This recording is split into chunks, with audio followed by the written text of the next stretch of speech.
Good afternoon, everybody, and welcome to our webinar presentation, Database Overview.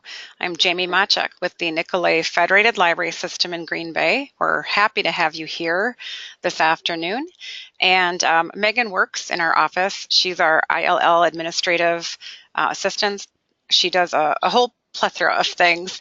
And she's been also doing some database training based on some of the training that Jean Anderson has done at the South Central Library System, and that's been really helpful. So she's done it in person. We're trying it out as a webinar, seeing how it works, and so yeah, we'd be glad to have your feedback at the end of today's presentation. So Megan, whenever you're ready.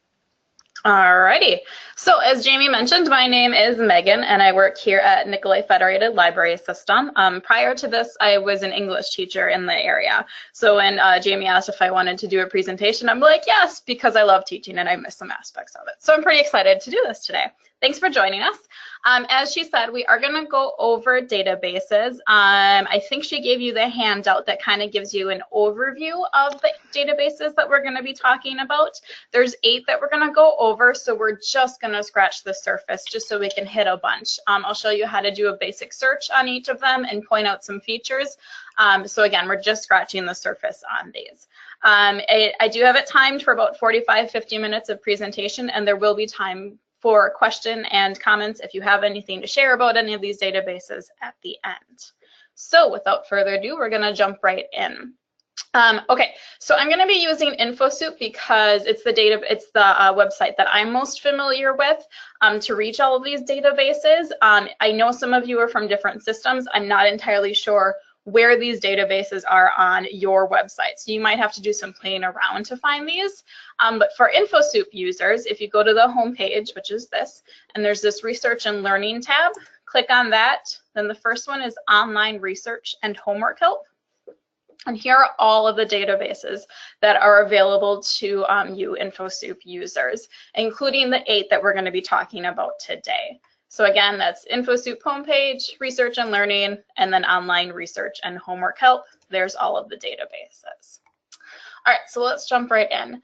The first one we're going to talk about is Ancestry Library. I know this is one that most people have used or have seen used. It's pretty common for patrons to want to use this one as well. One thing that you need to know about Ancestry.com is that it can only be used in the library. Ancestry sells personal subscriptions, so they won't let libraries offer remote access for this one. All of the other ones that I'm talking about today, you can access at home, but Ancestry Library can only be used in the library. So make sure your patrons know that too. So this is the home screen. Everything that you see on the home screen right here, you will also find on the tabs. So we're going to jump into a search.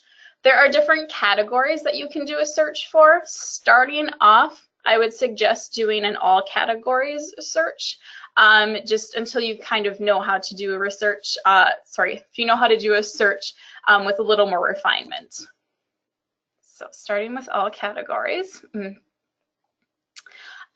So again, Ancestry.com has subscribes to 10,000 different databases containing billions of records, and there's a plethora of information on here.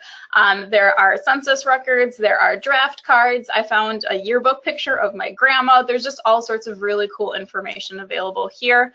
The records are not just from the US, but also across the world. I just wanted to point that out.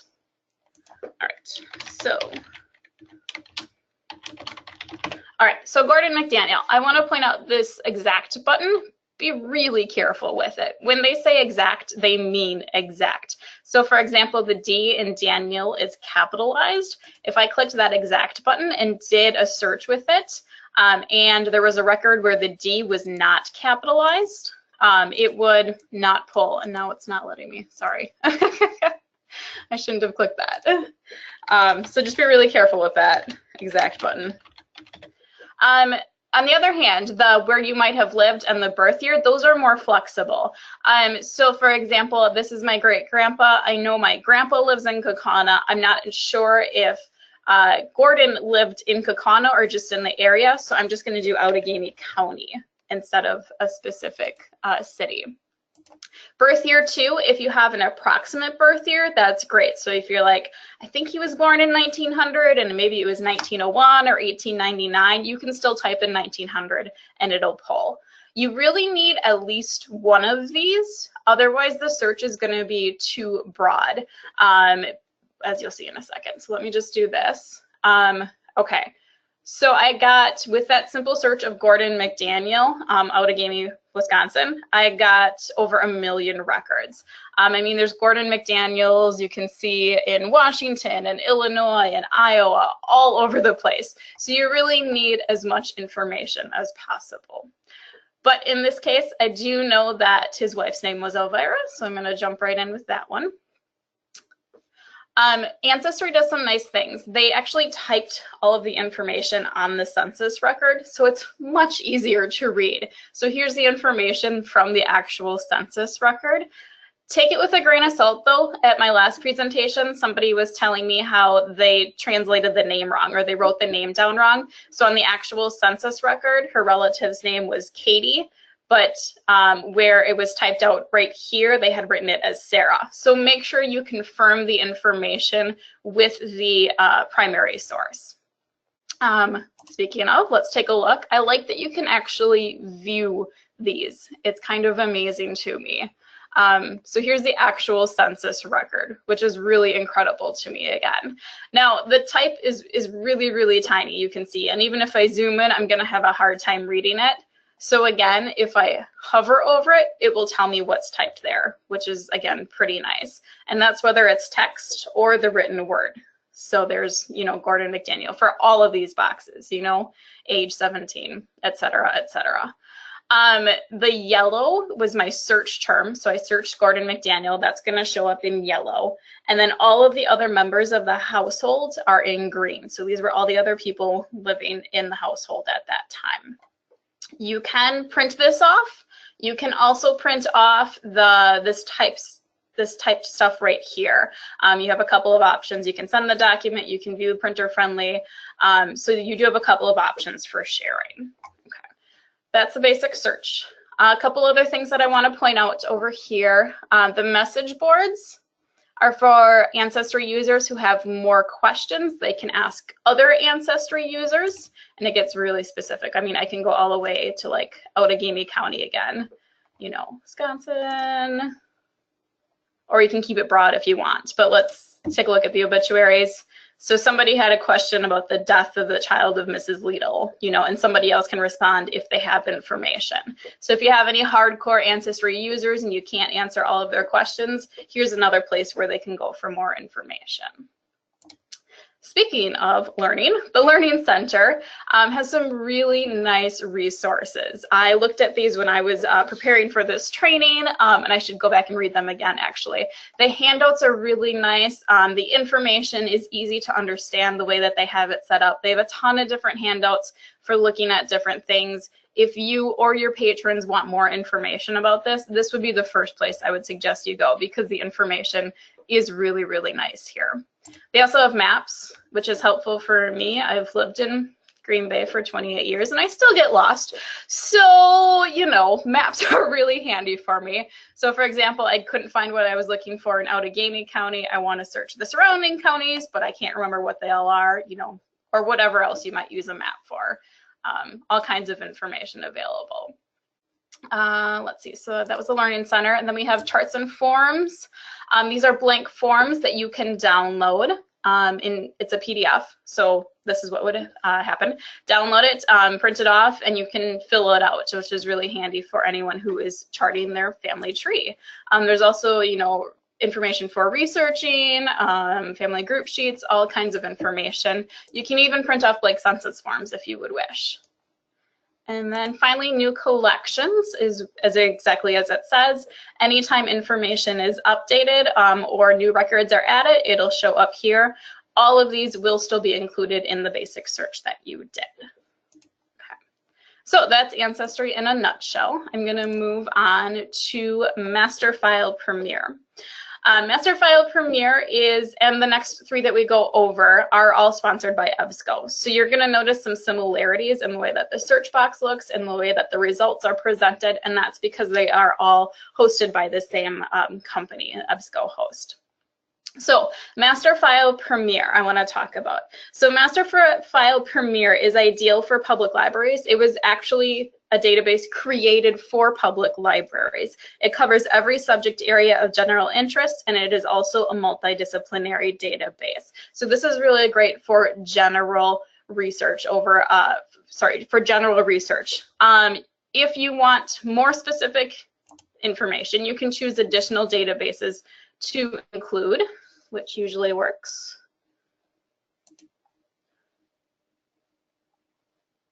Okay, let's try refreshing. Yep, okay, these pages like to time out. That's the only thing about these databases. If you're not using them, they time out relatively quickly. So let me just jump right to it. Sorry about that. Okay. As I was saying, choosing databases. So let's say I want more databases included. I can click on choose more databases, and here are the ones that are available to me. If I don't know what they're all about, there's this little yellow speech bubble. If I hover over that, it'll tell me what's included in that database. If I want to include it, I just click it, click OK, and it'll be included in my search. But for now, I'm just going to stick with Master File Premier. All right. So as I mentioned, it is a multidisciplinary database. So you can see we have our usual periodicals and journal, but we also have newswires and web news and related images over here. There's videos, all kinds of information, all kinds of formats. Now 21,000 is a few too many results for me. I'm not going to find much. So there are ways to limit it. There's this really nice refine results tool on the left-hand side. I'm currently in graduate school, and so I always make sure that full text is included, because it's the most frustrating thing where you find the most amazing resource only to realize you only have access to the abstract, and then my soul is crushed. And then I cry. Anyway, I always make sure I have full text included or checked. You can also play around with the date. There's these fun little zoomy things. If that's too complicated or too hard to maneuver, you can also type in the date. Be careful with this one. I've noticed recently that if I change the date, for some reason, it gets rid of my search. I don't know why it does that. Let's do that again. And there's other ways that you can limit it as well. There's a few other ones down here. Let's take a look. So these resources, some of them are available only as PDF, some are available only as HTML, and a lot of them are available as both. And this one is available as both. So you have your usual information about the article right here. If it's available as an HTML, it'll be on the bottom over here. And there's some cool things I want to show you about this. So first of all, you can translate it. So let's say you have a native Spanish speaker who is doing some research and struggling with some of the scientific terms. It can actually translate the entire article, including the headings, which is pretty sweet. And you see there's a bunch of different languages that it can translate to as well. The other thing is, if you have a struggling reader, somebody who struggles with reading, you can have the article read to them.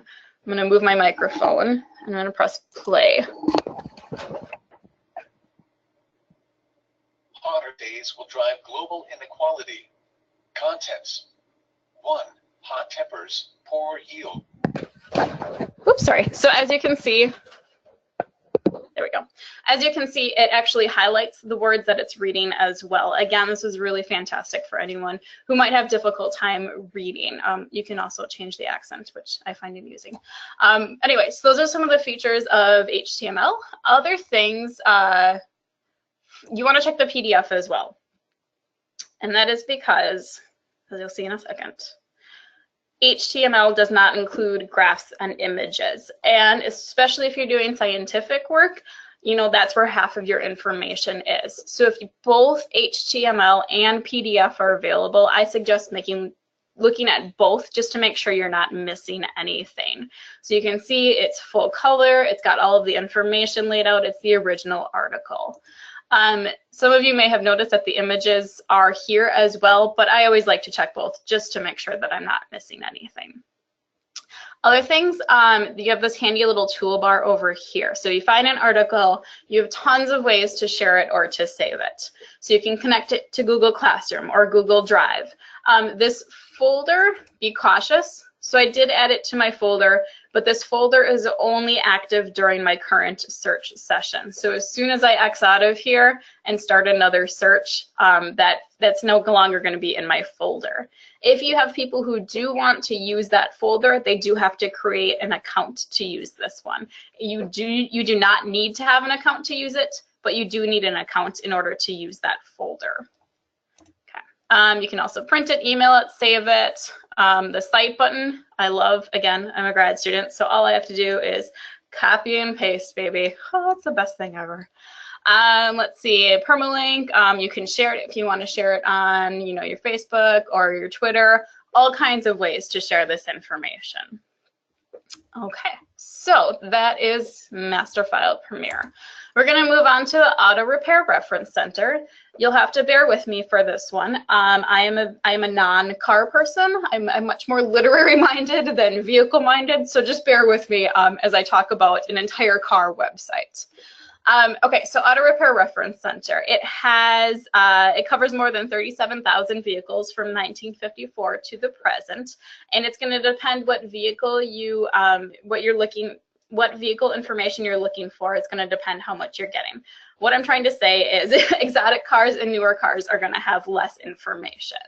So we're going to take a look at my old car. His name was Frederick. He was a 2001 Honda CR-V. I've had my new car for a year, but I still kind of miss Frederick. You do need to know the submodel. That is something important to note. Okay, so for Frederick, we have 6 topics. It's going to vary depending on the vehicle that you are looking for. Again, newer and exotic cars are going to have fewer topics. Older vehicles are going to have more because, well, they have more issues. I think there are 8 topics total, so it's going to vary between 2 and 8 topics depending on the vehicle that you're looking for.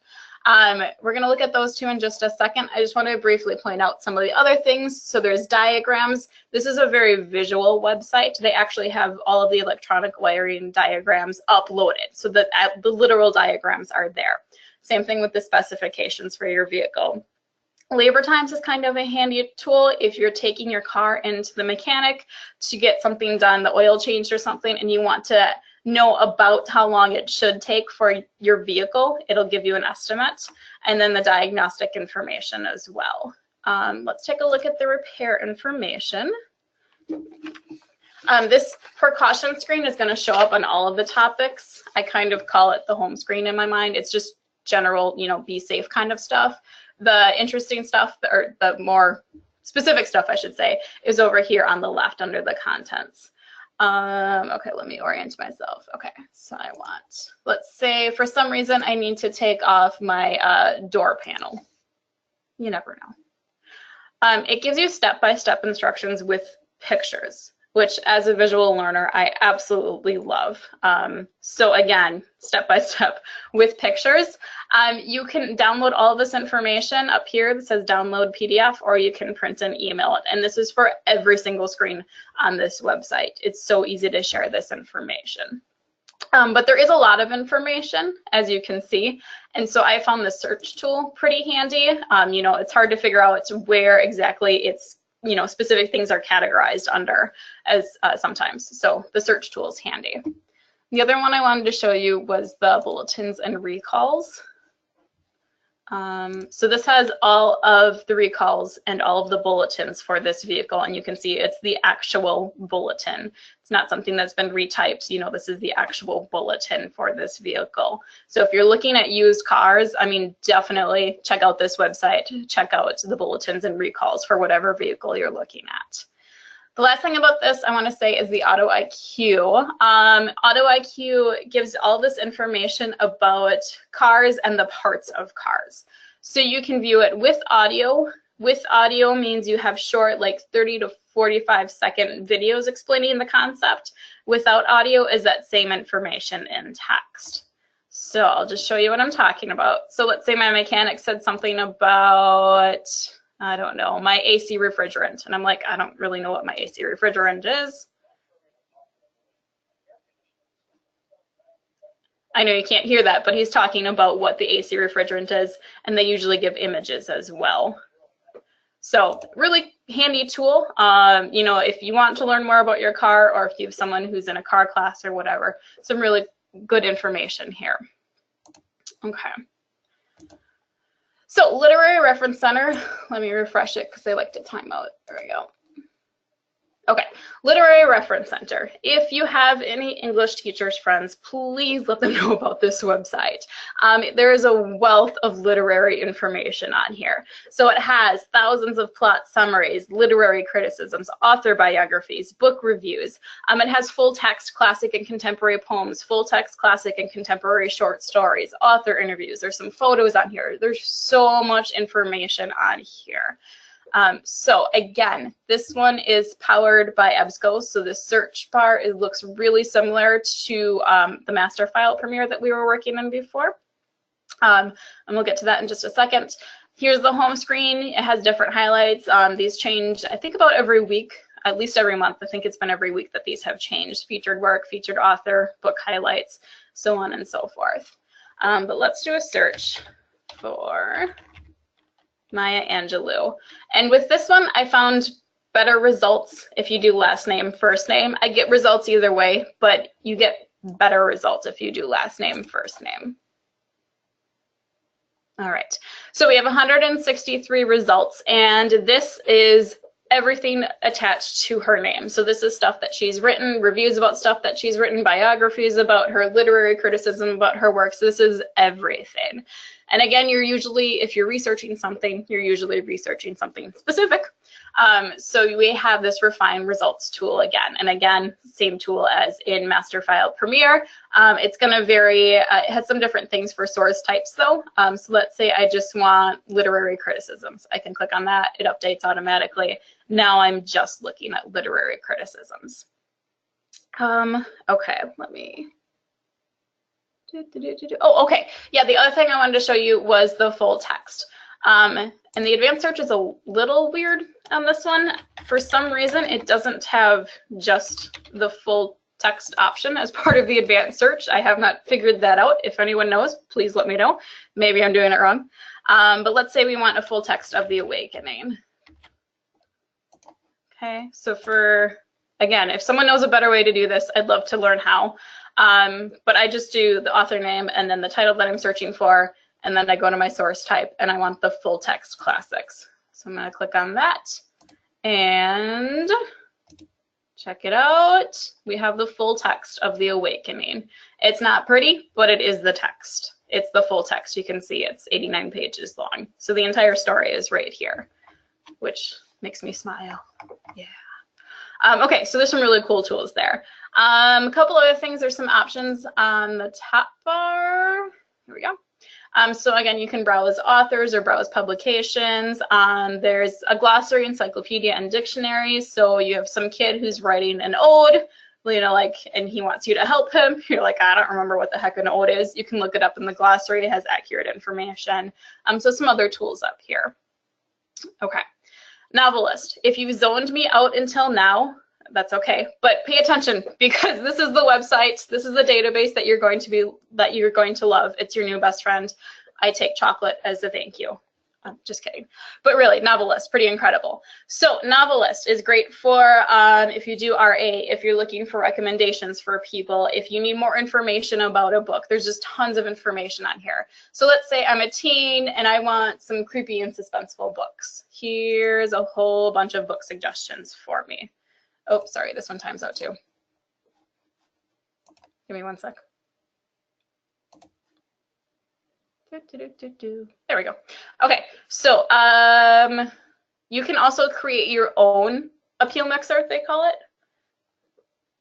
So let's say I want a character who is awkward, because those are the best ones, and I want a storyline that is character driven. Click find titles, and boom, a bunch of results for me, a bunch of wow, I can't think of the word right now. A bunch of books for me, basically. You have to be careful. You can't put too many limiters in there. I've really stuck with 2. If you put 3 in there, you might get some results. Any more than that, you're really not going to get enough results. So you have to keep it broad to some extent. Okay, let's see. So I'm going to go back to the home screen. Okay, so they have the appeal mixer. You can also just browse genres, you know, for adults, for teens, for ages 9 through 12, for 0 through 8. There's some featured read-alikes, all kinds of information. You can also do read-alikes for a particular title. So let's take a look at the Maze Runner.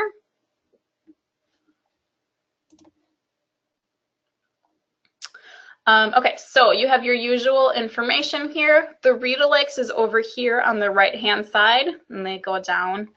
So all kinds of read-alikes for the Maze Runner.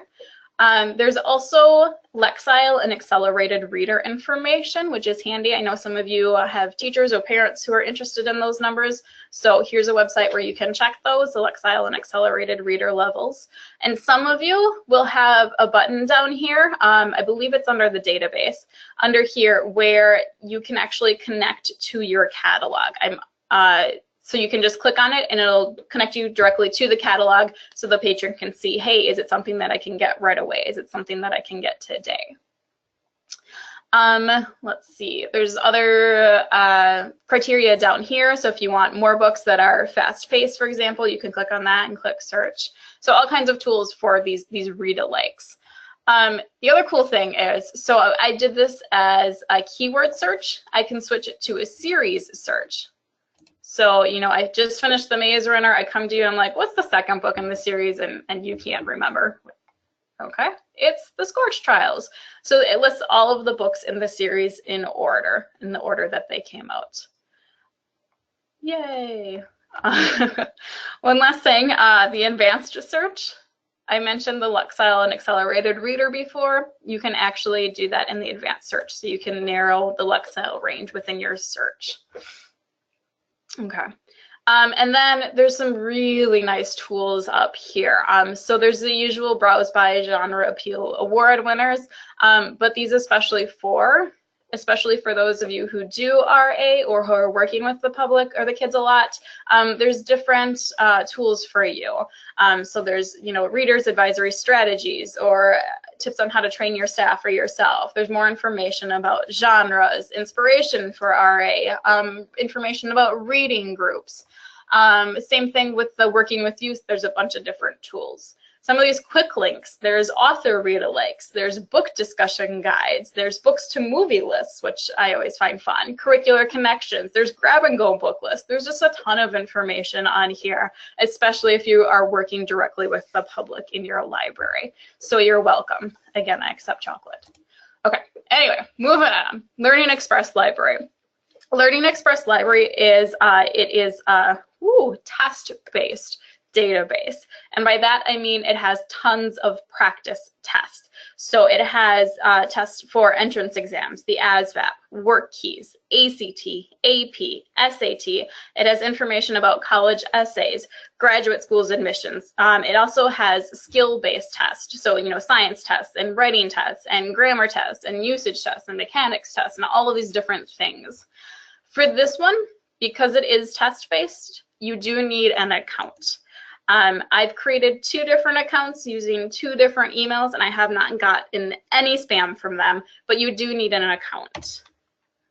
So let's go with that. All right.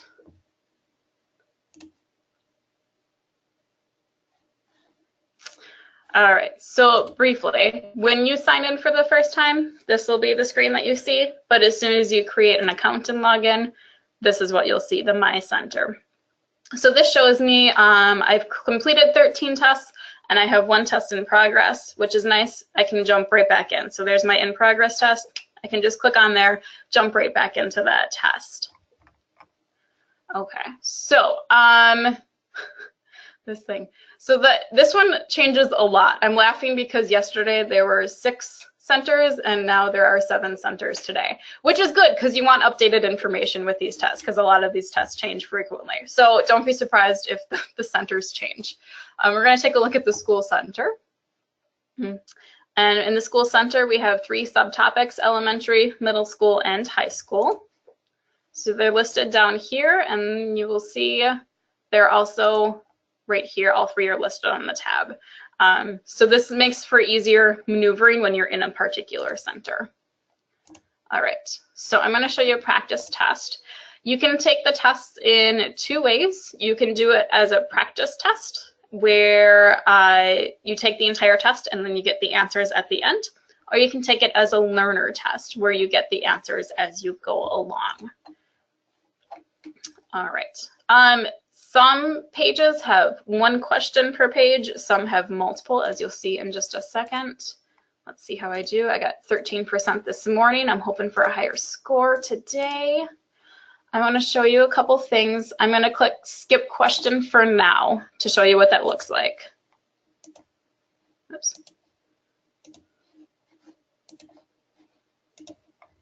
And then the other thing is I'm going to purposely skip number 10. I'm not going to do anything with that one. Like, oops, I skipped over it.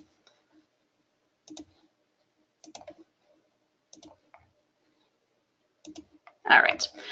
So my choices are score my test, and that'll give me my score. Or, I can save and finish later, and then that'll go to my center, and I can pick it up at any time, or I can score my test. So I'm going to click on score my test, and you'll notice that some have check marks by them. Those are the ones that I answered. This is the one that I skipped. I clicked the skip question for now, so I can just click on it, and it brings me right back to that question. So now I can answer that. And then I can also, you can see I accidentally skipped number 5 and I accidentally skipped number 10. So let's go back and answer those. We have a full test. It's just easier to maneuver with those numbers. All right, ready? Higher than a 13%. Fingers crossed. 40. Ooh, that's one of the best scores I've gotten. Yes. Okay, so what I really like about this is it's not just test-based. It is very much education-based. So it breaks down the skills. So I actually did pretty good in classifying 2-dimensional figures using perpendicular parallel lines. I got 4 out of 5 of the questions right. However, I'm really struggling to identify lines of symmetry. I'm an English teacher, I can't say those words. Okay, so all those math words. The other thing is they do give recommendations. So there's this ebook that you can download, which is, I really like that. So I can download this ebook, Geometry in 15 Minutes a Day, and it has practices that I can do. I can also do another practice test. There's grade 4 geometry practice 2. There's just a lot of way to supplement education with this database. I mean, it's not just about practicing tests. It's about, helping you do better on these tests and actually learning. Okay, so that was briefly the school center. There are other centers. There's the Adult Learning Center, Career Center, the College Prep Center, the College Center. There's resources for Spanish speakers. I know a lot of people, there's a lot of Spanish speakers in the area in some of your towns, so point that out to them. There's the High School Equivalency Center as well.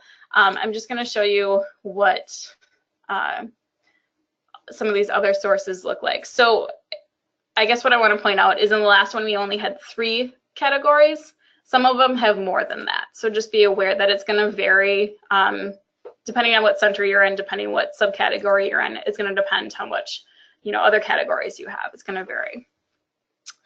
Okay, I think that's all I wanted to say about that one. Looking at time, we are good. I have 2 other ones to show you, and they're both the newspaper-based ones.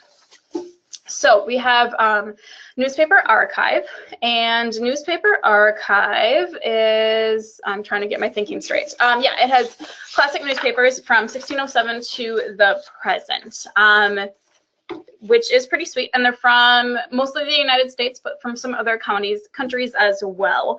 However, it is hit and miss. I'll show you that in just a sec. So this is the home screen. We have this search bar on top, which will be on top of every screen. For some reason, we have 2 other ways to search on this home screen. There's the name search and the keyword search in the middle, or you can scroll on down and do a search by the map. I don't know why there are 3 ways to search, but I guess whatever. Oh man, these websites do not like me today. Sorry, guys. There we go. Okay. All right, so let's say I just want to show you how selective it is. So let's take a look at Abbotsford, Wisconsin. Hey, look, it covers the range from 1846 to 1905. How cool, it's not a bad range. Let's take a look at the Abbotsford Southport American. All right, it covers 1846, that's better than nothing. Yeah, it covers one day from 1846. So it is hit and miss, but again, there are some really nice resources. I've actually found obituaries on here for patrons that were looking for them, and they are adding new stuff all the time. So it is hit and miss, but it's definitely worth a look because there is a lot of information available on here. So this one is not powered by EBSCO, so I want to show you, I'm going to do another search so you can kind of see some of the differences between the databases. And what is my search term for this one? It is moon landing.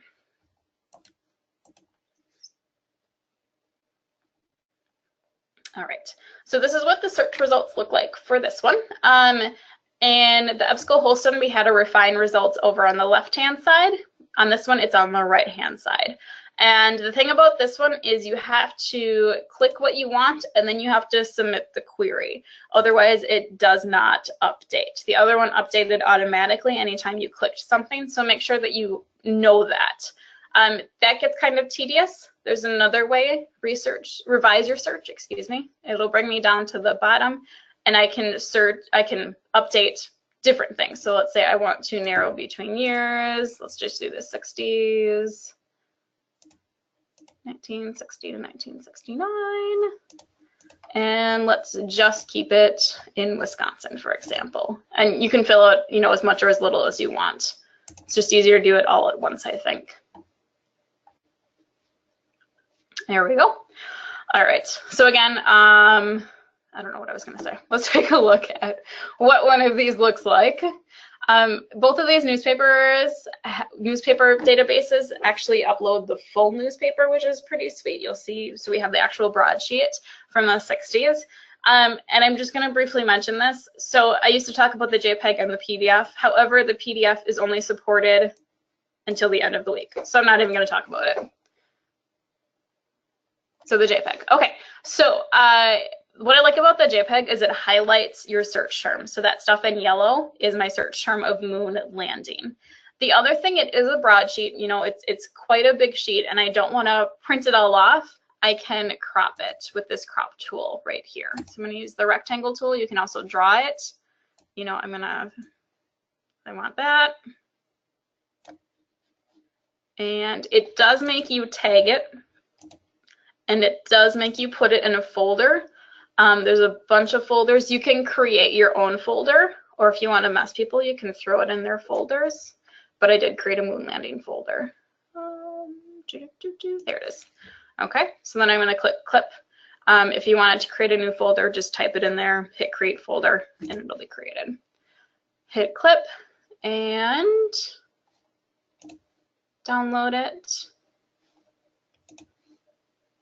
And boom, now I just have my clipping. I don't have the entire newspaper. Okay. The other thing is you can actually scroll through the entire newspaper. So we're like, hey, what else was in the newspaper that day? Hey, look, it's the cartoons from 1969. How cool is that? That's fun. Let's see. So that's a clip tool. That's the easiest way. You can also save the entire thing or print it. There's this cart over here. You can order a print if you want. I'm not sure why you would want to pay money, but if you do, you can pay money to, get the page or the entire news. I don't know if you get the entire newspaper. I'd have to check that out. Anyway, you can order it if you so desire. Okay, and then the last one is Wisconsin Newspaper Association. And this is more recent newspapers. So it's from 2005 to 90 days ago. There's a 90-day embargo on newspapers. So that's as soon as we can get them. It's from 90 days ago. There are a few historical newspapers. There's 22 Wisconsin historical newspapers, but we're just going to stick with the present day stuff for right now. So there's 251 publications, all Wisconsin newspapers or publications. I'm going to do a search, a really, really broad search, because I want to show you something. Okay. Okay, and what I wanted to show you is this right here. My search was intentionally stopped at 1,000 documents because my search criteria is too broad. So please be aware of that you're not getting all of the results if your search criteria is too broad. You do need to narrow it down in some way. So let's take a look for Bailey McDaniel. And let's just do Outagamie County. There we go. And it automatically selects the 3 newspapers in Outagamie County. 2 things before I go on. This does not include all newspapers. I know I live in Brown County and the Green Bay Press-Gazette is one of the most used newspapers in our area. However, it is not carried by this database. So please be aware it does not cover all. The second thing is I'm looking for advice. If anybody knows how, I'm going to do this search for Bailey McDaniel. And what it's going to do is it's going to search for these terms individually. So any newspaper with the name Bailey in it, any newspaper with the name McDaniel in it is going to be pulled. If you know how to search it as one term, I'd love advice on that. All right. And this one is notoriously slow, so just know that it's not you, it's the website. They usually sing the Jeopardy song right now. Do, do, do, do, do, do, do. Okay, it's been really slow. Jamie, do we have any questions? I'm not seeing any right now, but Kara mentioned something about using quotation marks.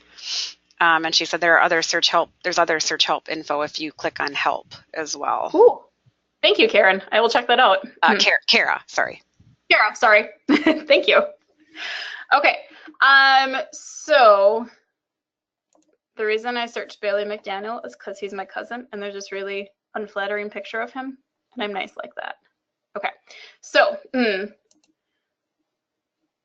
you can see, again, like I said, it does search individually, so all of the McDaniels are coming up, and there's that beautiful, look at that. Isn't that lovely? He doesn't know I do this, by the way, and I've done this presentation several times. I'm a little mean, but oh well. Okay, so the important stuff. Again, you can scroll through the entire newspaper. So this is the page with my search term on it, Bailey McDaniel, but I can still scroll through if I want to see what else was in the Times-Villager that day. I can scroll through the entire newspaper. And then saving's a little more tricky on here. I can print or download and print the content using that button. And I can also, there's some tools over here by download page where I can download it as a PDF, or I can connect to my Google Drive that way. And that's actually all I had. I talked faster than I thought. I hope you understood because I finished a little earlier. So if you have questions or comments, I'd love to hear them. I'm going to put up my contact information. If you're interested in learning about more of any of the, actually, since we have the time, it's been a while since I've looked at this. EBSCOhost has some really nice training information under their help tool. So I don't know if you saw, I'm back on the EBSCOhost, the master file premiere, and there's this help tool right here. They have some really nice stuff right here. And they actually do webinars for their different databases as well. And you can sign up for one that's upcoming, or they actually record all of them, so you can watch one that's been recorded as well. So if you're interested in learning about any more of those EBSCOhost ones, that's a really nice tool. Again, that's that help button, and they have some information there. Okay. But that being said, if you need more information about any of these, or if you're interested in learning about other databases and you want my help, there's my contact information. Okay, now I'm done talking. What do you guys got? All right, thank you, Megan. If you maybe turn your sound down a little, there we go. If you have any questions or comments, please feel free to type them in the question box and I can relate those. I'm going to take the screen back from Megan for just a second. Some of you had trouble downloading the handout, so I'm going to show you, let's see, show screen. So you should be able to see my screen. This is our webpage, the Nicolay Federated Library System webpage, nfls.lib.wi.us. And when I talk about finding our recordings or handouts, if you go to our services and continuing education You will find our schedule here, but here you will find all of our recordings and any slides or handouts. So I will post the handout on both the webinar recording page and on the slides and handouts page later today if you had trouble with that. So I just wanted to let you know about that. Megan, one of the questions I guess that I have is sometimes looking at these databases or just anything new can be a little bit intimidating. So what advice do you have for people who I guess might be hesitant to start out, or maybe not even intimidated, but have limited time at work? Like say they're a part-time employee at their library and this is something they want to learn more about, or their director is expecting them to learn more about. And where do you start? Where's a good place to start with that? Yeah, I get that because I felt overwhelmed too. Like I was excited to do this, but I felt the same way. I'm like, how am I supposed to learn about these databases? So I would suggest like focusing on one that you think will be used or one that your patrons have asked about a lot, and just becoming really familiar with that one. And then once you're kind of familiar with that, it's a little bit easier to open up and just explore some of these other databases. Again, like choose what format is best for you. If it's best for you to play around and figure out stuff, then I mean stick with that. There are videos, there are webinars, there are tons of information available for most, if not all of these as well. So kind of, you know, choose what works best for you. But really I would say focus on one, and then once you've mastered that, move on to the next database. Right. I also want to mention that that of course all of these resources except for Ancestry are provided by to Wisconsin residents by BadgerLink, and of course you can go to their website as well and check out those resources and training materials, and I'm going to put that in the chat box. Thank you, Kira, for that. Katie said, I'd say start with EBSCOhost as the one to start with. It's easy to use and covers a lot. It does. And I think I forgot to mention it does say on my handout. I mean, we just talked about Masterfile, but some of the other ones that they have business databases. They have the consumer reports on there.